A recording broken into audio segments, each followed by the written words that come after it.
obtaining the Nightreign Platinum was f***ing sick. However, first let me welcome you, returning and new alike, Zetsu here, and despite the game's inherent challenge, it wasn't without its caveats. But first, hear me out guys, Nightreign is a brilliant mix of Battle Royale meets Souls. However, it's not the hardest Souls experience I've ever had. As mentioned on PalPix, there's no real set difficulty, it's largely determined by skill level and experience, though I'll approach the Platinum in a few ways. First, I'll complete all 8 expeditions, collecting any trophies along the way, and secondarily, I'll obtain trophies I've missed and leave the one I'd consider the longest until the end. More on that later. In the meantime, come join me on this standalone co-op adventure within the Elden Ring universe.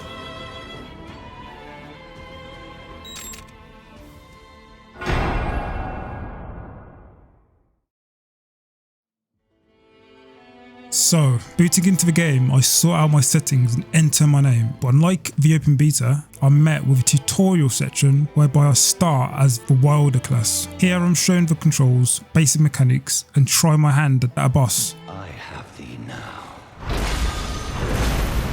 The Fell Omen. I die, no doubt, watch a cutscene introducing the world, The Nightfarers.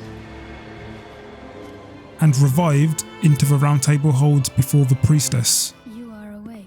My first trophy is the Shrouded Round Table Hold.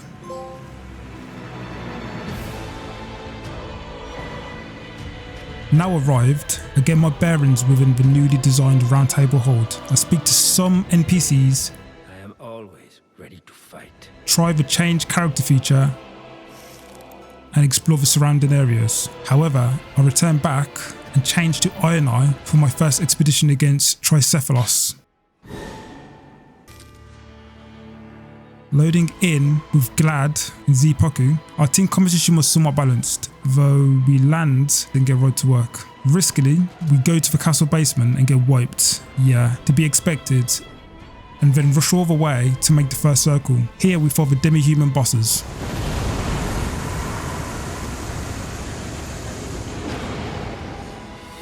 Day 2 rolls in and we take on the Banished Knight camps, Elder Lions and Wormface. We arrive at the final boss of Day 2, the Fell Omen. Day 3, we enter an intermission zone where we gear up and ready ourselves for the final boss of the Tricephalos expedition, Gladius. After a short cutscene, we enter the boss's domain and we battle it out during its first phase. We get knackered and lose. After reviewing the match, I change characters back to Wilder. Here is where I get the trophy Relic for invoking its power for the first time. During my next expedition as Wilder, at the end of Day 2, and after collecting all sacred flasks on the map, defeating the final boss awarded me my 7th and final flask, which triggered my next trophy, Replenish Sacred Flasks. At the end of this expedition, we also get wiped. So after more matches and swapping back to Iron Eye, my next match becomes a boss gauntlet. My first was the Guardian Golem, Elder Lion, Flame Chariots, more Guardian Golems, the Bell-Bearing Hunter, I swear this guy's the most annoying boss, Tree Sentinel, Albinauric Archers, Draconic Tree Sentinel, Fell Omen, and the one and only final day boss, Gladius. After defeating 10 or more great enemies within one expedition, I was given untold power. Coincidentally, Tricephalos was obtained by defeating Gladius, which concluded my first expedition of 8.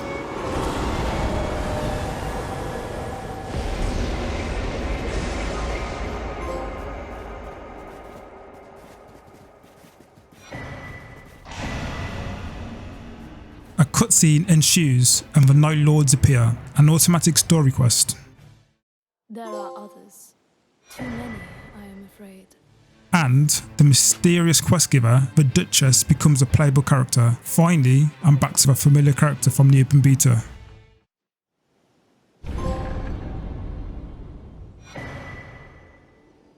I check out the Small Jar Bazaar merchant and notice new items available for purchase. I bought Iron Eye's Goblet for 1,200 mark and the Besmirched Frame, more on that in a second. Though, before going on to another expedition, I added more relics, which gave me the trophy Vessel. I knew there was another character I could unlock, and prior to its release, I did a little bit of digging and found out how to access the Revenant's quest that enables her to become a playable character. The recently bought Besieged frame, I found her phantom within the round table hold and touched it, teleporting me to an instanced area whereby I had to face off against her and her summons, which was a bit tricky to say the least, though I did it and she was added to the character roster. I will have my revenge.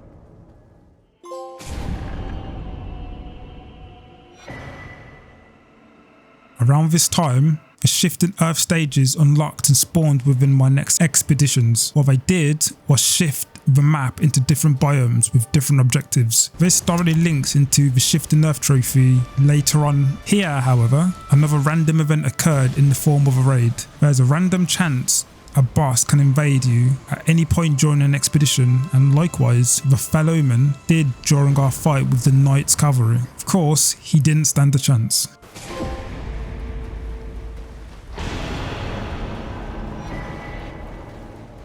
Several matches down the line, maining the Duchess, I come across the Old Gal trophy. Being level 10 or above and interacting with one once acquired stone keys gives the chance of spawning a stronger boss. Here, we faced off against the Deathrite Bird, one of the more challenging bosses from Evergaol.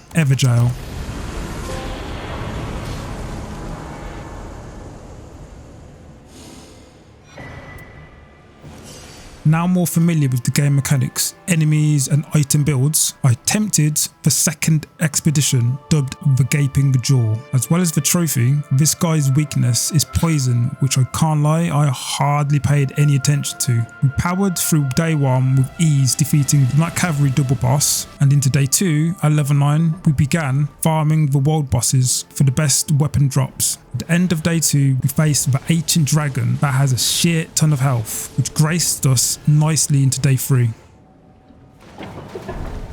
And the final boss, the Gaping Jaw, or Adel. I wasn't too much of a fan of this boss in my opinion, so much AoE and flaying about, but the design is pretty sick, and despite not using poison, bleed works just fine. In defeating Adel, I obtained Gaping Jaw.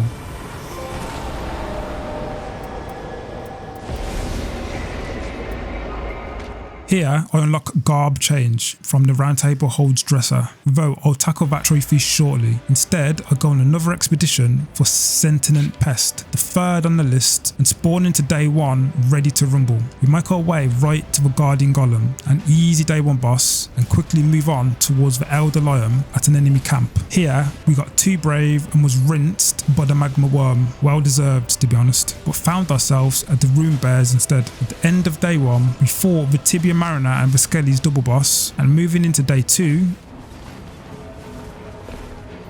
we were invaded by the Fellowman for a sweet 30k runes upon his defeat.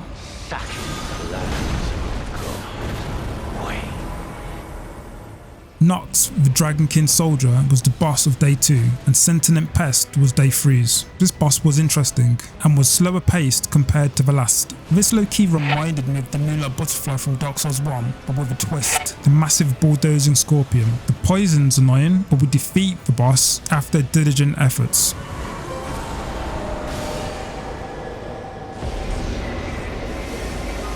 Skipping ahead a little, I find myself in an expedition to fight Augur, but within the mountaintops. Here I find the secret of the mountaintops by scaling the mountains, running along this huge chain and then this other one to obtain a buff that halves frostbite damage and build up.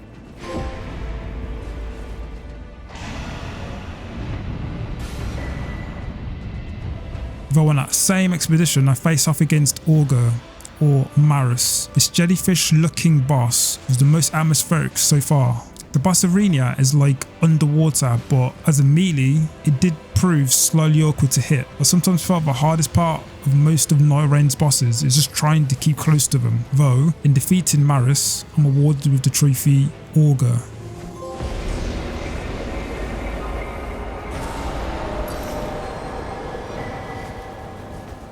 Upon defeating my 4th expedition, I'm given a cutscene whereby the story progresses and the Roundtable Hold becomes a touch somber.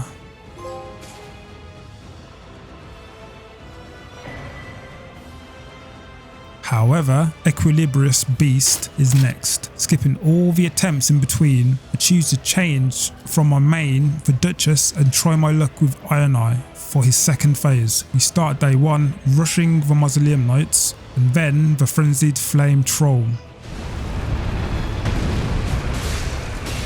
Skipping ahead, our day 1 boss was a blast from the past, the Centipede Demon from Dark Souls 1. And day 2 rolls around and we find ourselves at the ulcerated tree spirit as next on the menu, the Blackblade Kindred, and skipping a few for Godskin Nobles to close day 2 off. So for the Equilibrious Beast, Libra, it's kind of a bit mental. It starts off kind of calm, slow, and then everything turns into pure chaos, no pun intended. At his phase 2, we have to destroy his runes and he goes berserk as well. However, so long as you understand the chaos mechanic during this fight, by collecting the little orbs dropped, you won't get team wiped by chaos.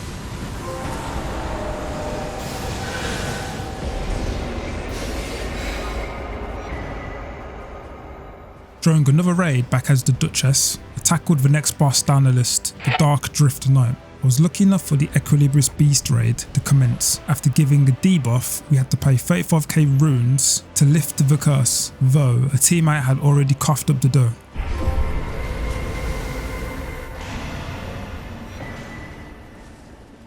On that same expedition later on, in day 2, I obtained Scarlet Rot immunity by finding the secret of the Rotted Wood.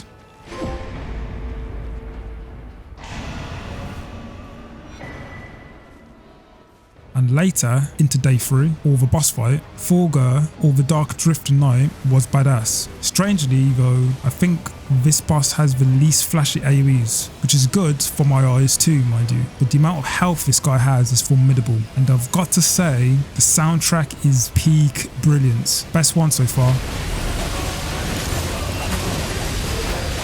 Even with the Black Knife, we eventually get his health down for a satisfying defeat.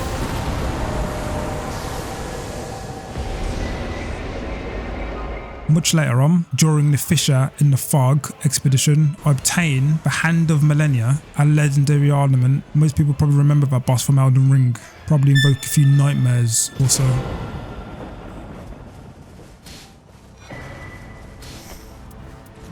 And on my last day, we faced off against Califo, Miasma of Night. I found this guy kind of tricky with all the frostbite and AoE. Its phase 2 is particularly annoying, but so long as you have a high enough level and a good enough weapon, the buff from mountaintops, it's more than doable.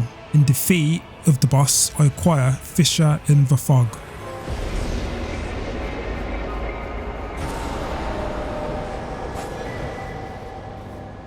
Another few expeditions and I get raided by Augur. A bubble appears somewhere on the map and I enter to face the boss. The health bar is slightly less than actually fighting the boss, mind you, but we take it out easily for Typhoon.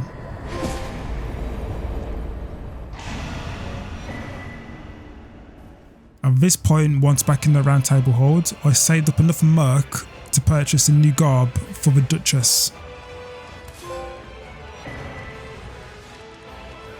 And the Night aspect is the last Night Lord in Nightreign. I queued, picked the Duchess, my main, and graced day 1 with a tenacity to reap havoc. We rushed for Lord Sworn Captain at the fort, then we went to the Everjail and faced the Grave Warden Duelist, followed by the Guardian Golem. End of day 1, we fought the Gaping Dragon, another Dark Souls 1 flashback, and on to day 2, we go for a Spelunk in the Mines, and another Everjail against Crystallines. Seeing as we've adequately leveled up, we take on a Cataclysm area and defeat the Oracle Envoys. Within Cataclysm areas, there are invader NPCs, which can pack a punch if you're not careful. But moving on, we defeat the Tree Sentinel, the Deathrite Birds at another Everjail, and the Erd Tree Avatar, cutting things pretty close too. We frantically just about escape the circle and end day 2 by fighting the Ancient Dragon.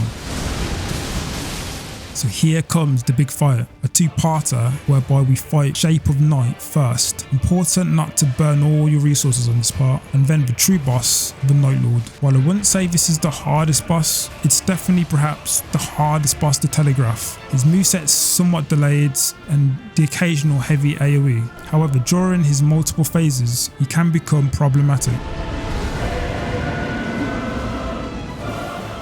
Defeating him awards me Night Aspect, followed by Night Lord Conqueror.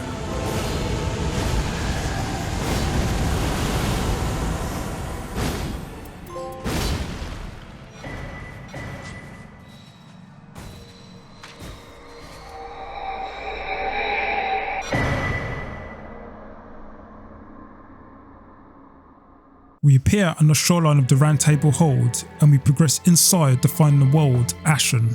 A figure sits and I touch it, which triggers the ending cutscene. This is the point where the credits roll and I obtain Dawn for completing the game.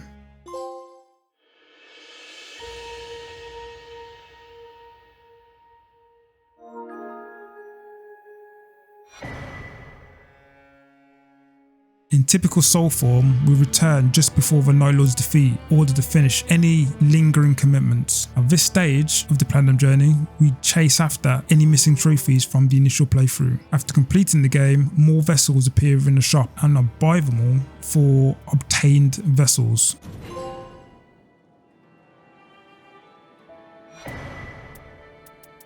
Another expedition later and I obtain Mastery for obtaining the maximum level, 15, just shy of the last boss.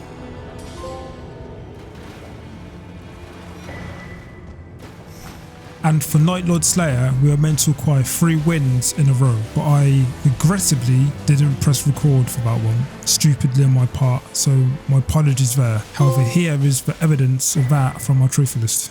This one is pretty straightforward. All we need to do is find the secret of the Shrouded City by making our way inside and fighting the natural born of the Void boss.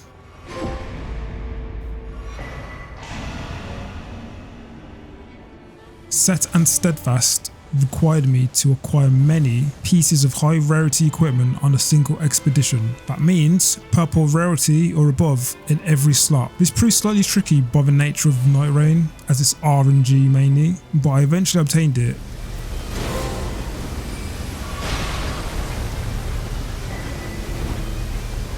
I must say, of all the raids, the Sentinel Pest one was by far the easiest. Granted, I only noticed part of it by swarms of locusts that bombarded us. However, the catch is that once you are hit, you'll lose a level, apparently.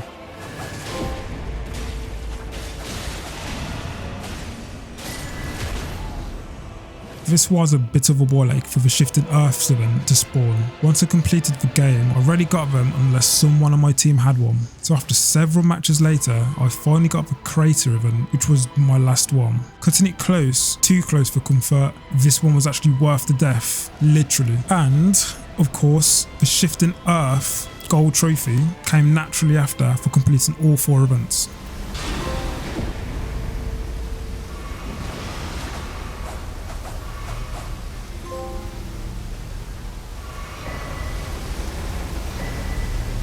The last hurdle of the Platinum Trophy was the Champion's Path, the one mentioned at the very start. I had to play it and complete an expedition on every character, which for some took several attempts more than I'd like to admit, but ultimately a cool experience nonetheless, especially with the Recluse and the Raider classes, ones in which I hardly ever played. And last, the Platinum Trophy.